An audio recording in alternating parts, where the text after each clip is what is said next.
చంద్రబాబు నాయుడు అనే వ్యక్తి ముఖ్యమంత్రి రైటు, ఆయన పని ఆయన చేసుకుంటున్నాడు.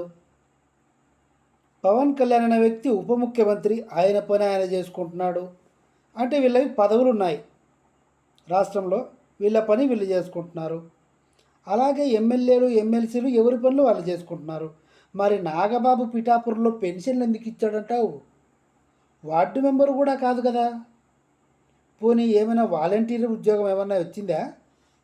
పవన్ సార్ని నేను అడుగుతున్నాను ఇవాళ, ఎందుకు బాధ్యత తీసుకోవాలి? పవన్ సార్ ఒక సభలో అన్నాడు, టీటీడీ చైర్మన్ పదవి గురించి మా ఇంట్లో వాళ్ళు అడుగుతారేమో అనుకున్నాను, అడగలేదు అన్నాడు. మీ ఇంట్లో వాళ్ళు అడుగుతున్నారా అని ఎవరైనా అడిగారా పవన్ని? అడగకముందే చెప్పేశాడు, మా ఇంట్లో వాళ్ళు అడుగుతారేమో అనుకున్నాను.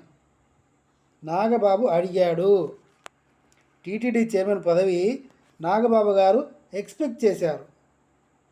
పార్టీ కోసం ఫండ్ ఇచ్చారు, చాలా చేశాడు, ఎక్స్పెక్ట్ చేశాడు. కాబట్టి బొల్లిబాబుతో వేగి బొల్లిబాబును కాదని, బొల్లిబాబు నిర్ణయాన్ని కాదని నాగబాబు చేతిలో పగ్గాలు పెట్టడం అయ్యే పని కాదు.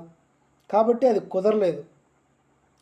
ఏదో ఒక చిన్న ఆశతో ఈరోజు నాగబాబు గారు ఎలాంటి పదవులు లేకున్నా పిఠాపురంలో అవ్వాదాతలకు పెన్షన్ ఇచ్చాడు. ఎందుకు ఇచ్చాడు? ఏం ఆశపడి ఇచ్చాడు? ఎందుకంత తుత్తరా? జగన్ గవర్నమెంట్లో విజయసాయిరెడ్డిని ఎవరు అన్నారు, గుడివాడ అమర్నాథ్ ఎవరు అన్నారు, రోజా ఎవరు మాట్లాడినా దెప్పి పొడిచారు. ఇంకో ముఖ్యమైన విషయం ఏంటంటే, జగన్మోహన్ రెడ్డి ఒక్క ప్రెస్ మీట్ కూడా పెట్టనహి అన్నాడు. అంటే ఇప్పుడు కూటమి ప్రభుత్వంలో ఎన్ని ప్రెస్ మీట్లు పెట్టారు? ఒక్కటి కూడా లేదు. వాలంటీర్ వ్యవస్థ బస్తాలు మోసే ఉద్యోగం అన్నారు. తర్వాత ఏమన్నారు? వాలంటీర్లను కంటిన్యూ చేస్తాం అన్నారు. కంటిన్యూ చేస్తామన్నారు. ఎలక్షన్స్కి ఒక నెల రోజుల ముందు సరిగ్గా 10,000 చేస్తాం, 10,000 చేస్తాం తమ్ముళ్ళు అని చెప్పాడు బొల్లిబాబు. ఇప్పుడు ఏమైంది? వాలంటీర్లు కాకుండా, వార్డు మెంబర్లు కాకుండా నాగబాబు గారు వెళ్ళి పిఠాపురంలో పెన్షన్ ఇచ్చారు. అమలాపురంలో కాకినాడలో కూడా నాగబాబు గారు ఇస్తారండి. భీమవరంలో కూడా ఆయన ఇస్తారండి. ఇక్కడ కర్నూలు, ఇక్కడంతా విలేజ్ విజయవాడ, ఇక్కడంతా నాగబాబు వచ్చి ఇస్తాడండి.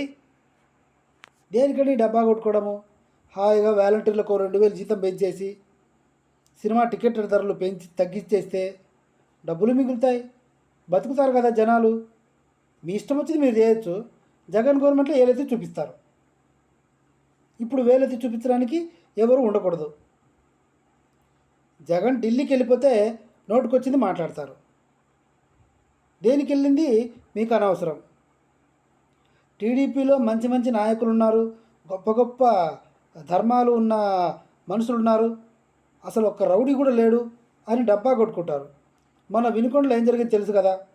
వాడు మటన్ కొట్టినట్టు కొట్టాడు తలకాయ మీద, కొట్టేసి నెక్స్ట్ వీక్ నువ్వు అని వాళ్ళ బంధువులకు కూడా వార్నింగ్ ఇచ్చాడు. పైగా పోయేటప్పుడు చచ్చిపోయిన బాడీని చూసి టీడీపీ సింహంరా అని కూడా చెప్పిపోయాడు. ఇంతటి మహోన్నతమైన వ్యక్తులున్న తెలుగుదేశం పార్టీ ఇప్పుడు రూలింగ్ చేస్తుంది. Thank you so much.